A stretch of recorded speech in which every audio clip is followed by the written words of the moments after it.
Bonjour à toutes et à tous, j'espère que vous allez bien et surtout que vous n'avez pas attrapé froid. Bienvenue dans ce nouveau JT du 17 novembre et tout de suite, les titres. Qui dit 11 novembre dit armistice de la Première Guerre mondiale. Vélizy TV revient avec vous sur cette journée de commémoration à Vélizy. Vous êtes enceinte et vous avez choisi l'allaitement, vous entendez alors sûrement tout et son contraire à ce propos. Pour une mise au sein réussie, on a fait le plein de conseils avec la spécialiste du secteur, Myriam Panard, qui dispense des ateliers dédiés à la maternité de Versailles. Une matinée riche en émotions à Vélizy lors de la commémoration de l'armistice de la Première Guerre mondiale. Vous étiez nombreux à être présents pour rendre hommage aux morts de la guerre avec monsieur le maire Pascal Thévenot et son équipe municipale. Cette année, la commémoration du 11 novembre était la 105e cérémonie anniversaire de l'armistice qui a mis fin au combat de la Première Guerre mondiale. À Vélizy, enfants d'école et de collège, président d'associations patriotiques et d'anciens combattants, le conseil municipal et monsieur le maire Pascal Thévenot étaient réunis ce samedi 11 novembre. Face à l'hôtel de ville, un dépôt de gerbes sur la stèle du général de Gaulle était accompagné par des airs de musique de cérémonie et patriotique.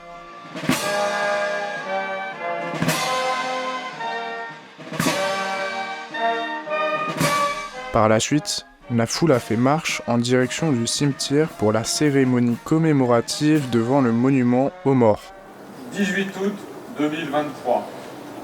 Gaucho Baptiste, 27 ans, Irak, 19e régiment de génie de Besançon, sergent-chef.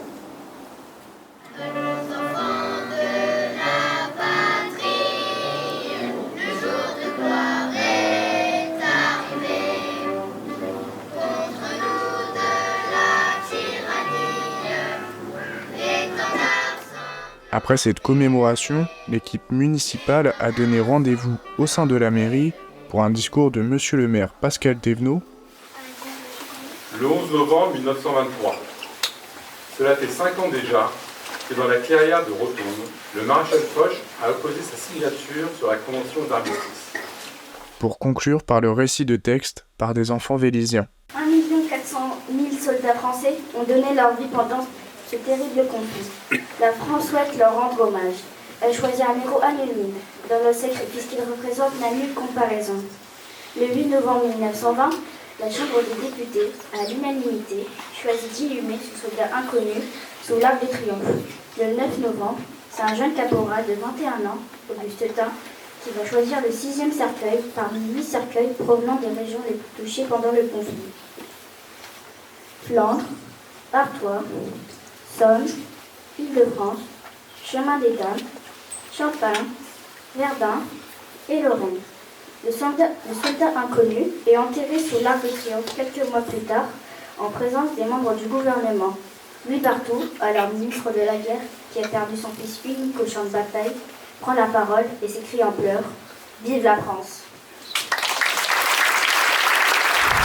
Depuis que la clinique vélizienne des Chênes a fermé en 1995, les Véliziennes donnent la vie désormais dans des maternités aux alentours comme à Saint-Cloud, Versailles, Clamart, Le Chesnay ou encore Suresnes.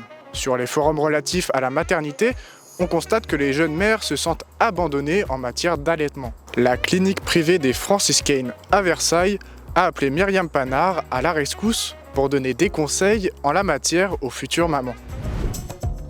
Si 7 femmes sur 10 donnent le sein à la maternité en France, seulement 25% d'entre elles poursuivent l'allaitement jusqu'au 3e mois de l'enfant. Et c'est près d'un tiers des jeunes mères françaises qui ne veulent pas allaiter.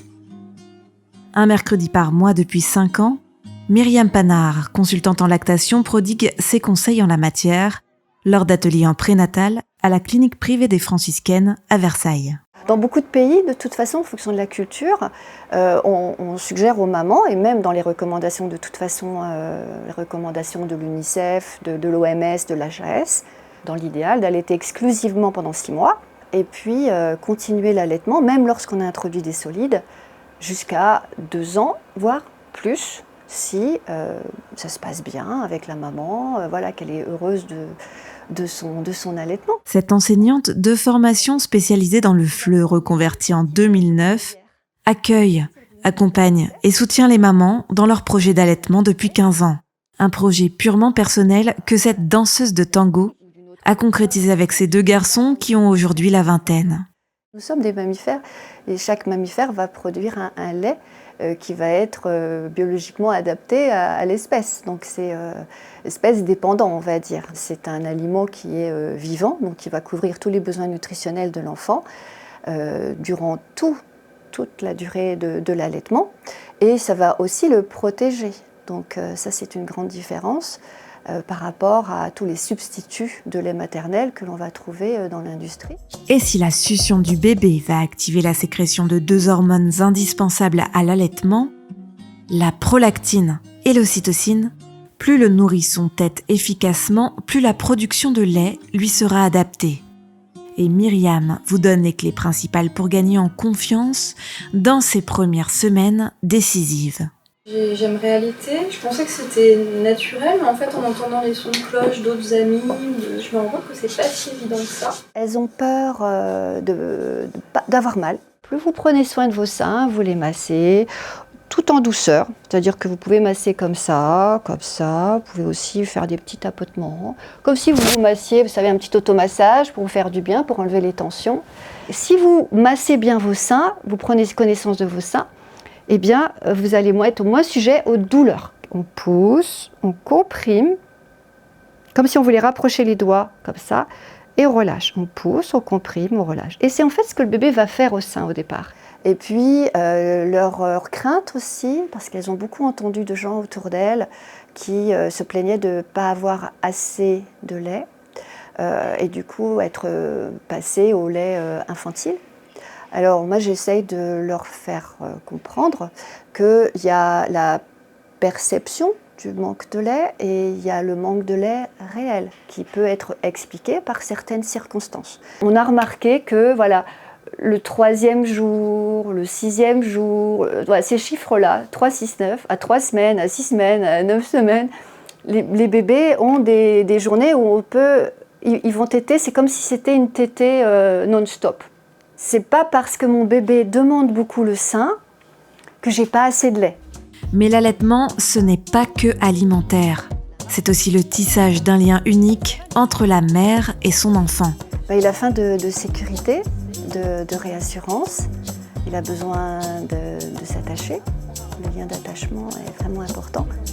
Et il se fait justement dans les bras. Un lien que Myriam affectionne particulièrement cultiver.